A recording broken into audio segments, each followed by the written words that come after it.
அன்னை தகவல் சேனலில் இன்றைக்கி என்ன பார்க்க போகிறோம் அப்படின்னா, மத்திய தோல் ஆராய்ச்சி நிறுவனம் சிஎஸ்ஐஆர் சென்ட்ரல் லெதர் ரிசர்ச் இன்ஸ்டியூட்டில் கால்ஃபார் பண்ணியிருக்காங்க. மொத்தம் எத்தனை போஸ்டிங் அப்படின்னா 20 சயின்டிஸ்ட் போஸ்டிங் அப்படின்னு சொல்லியிருக்காங்க. எம்ப்ளாய்மெண்ட்டு டைப்பு ரெகுலர் பேசிஸ் அப்படின்னு சொல்லியிருக்காங்க. பிளேஸ் ஆஃப் போஸ்டிங் எங்கே அப்படின்னா சென்னை அப்படின்னு சொல்லியிருக்காங்க. என்னென்ன குவாலிஃபிகேஷனுக்கு தேர்ந்தெடுக்கிறாங்க அப்படிங்கிறத ஒன் பை ஒன்னாக பார்க்கலாம். First scientist apparel science and technology ஒரு போஸ்டிங்க்கு கால்ஃபார் பண்ணியிருக்காங்க. சயின்டிஸ்ட் மைக்ரோபயாலஜி ஒரு போஸ்டிங்க்கு கால்ஃபார் பண்ணியிருக்காங்க.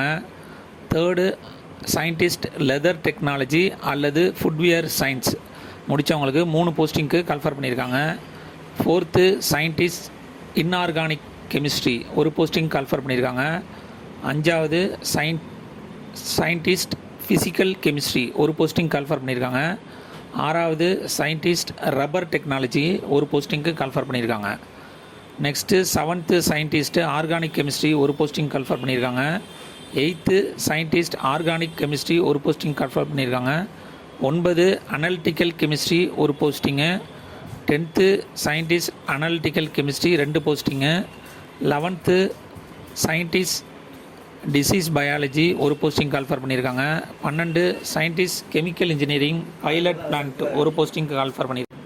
13 சயின்டிஸ்ட் ப்ராசஸ் சிமுலேஷன் ஒரு போஸ்டிங் கால்ஃபார் பண்ணியிருக்காங்க. 14 சயின்டிஸ்ட் டெக்ஸ்டைல் ஃபேப்ரிக் மெட்டீரியல்ஸ் ஒரு போஸ்டிங் கால்ஃபார் பண்ணியிருக்காங்க. 15 சயின்டிஸ்ட் பயோ மெட்டீரியல்ஸ் ஒரு போஸ்டிங் கால்ஃபார் பண்ணியிருக்காங்க. 16 சயின்டிஸ்ட் லெதர் ஆக்சிலரிஸ் ஒரு போஸ்டிங் கால்ஃபார் பண்ணியிருக்காங்க. 17 சயின்டிஸ்ட் இன்ஆர்கானிக் அண்டு ஃபிசிக்கல் கெமிஸ்ட்ரிக்கு ஒரு போஸ்டிங்க்கு கால்ஃபார் பண்ணியிருக்காங்க. உங்களுக்கு சேலரி என்ன அப்படின்னா, மொத்தம் இந்த 20 போஸ்டிங் எப்படி பிரிச்சிருக்காங்க அப்படின்னா, ஜென்ரல் கேட்டகரிக்கு 10 போஸ்டிங்கு, எக்கனாமிக்கலி வீக்கர் செக்ஷனுக்கு 4 போஸ்டிங்கு, ஓபிசிக்கு 3 போஸ்டிங்கு, எஸ்சிக்கு 2 போஸ்டிங்கு, எஸ்டிக்கு 1 போஸ்டிங் அப்படின்னு சொல்லியிருக்காங்க.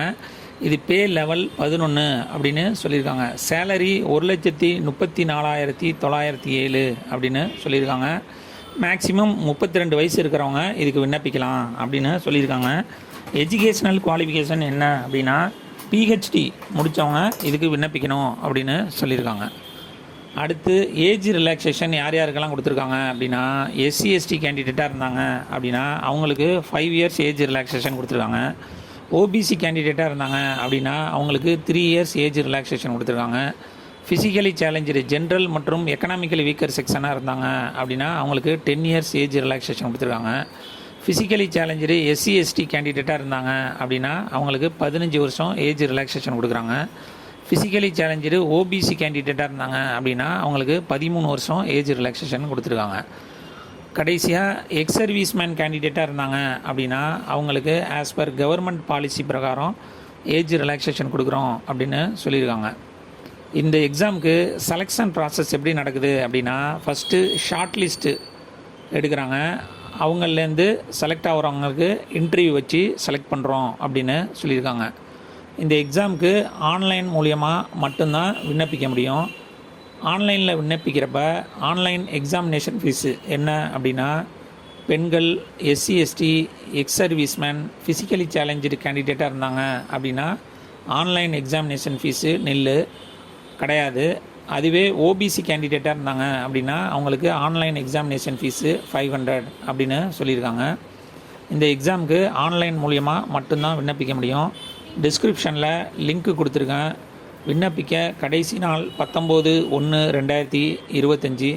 விண்ணப்பித்து வெற்றி பெற்று பணியில் சேர்க. நன்றி, வணக்கம்.